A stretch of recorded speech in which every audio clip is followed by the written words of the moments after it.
ఆశ ఆశగా అడిగింది మాతో సావాసం, హాయి హాయిగా నవ్వింది మాతో సంతోషం.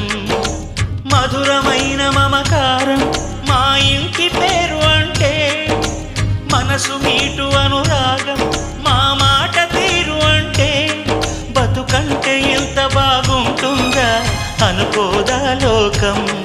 ఇటువంటి వింత తను చూసిందా అనుకోదా స్వర్గం. సరే పమగరే సరే సరే సా. ఆశ ఆశగా అడిగింది మాతో సావాసం, హాయి హాయిగా నవ్వింది మాతో సంతోషం.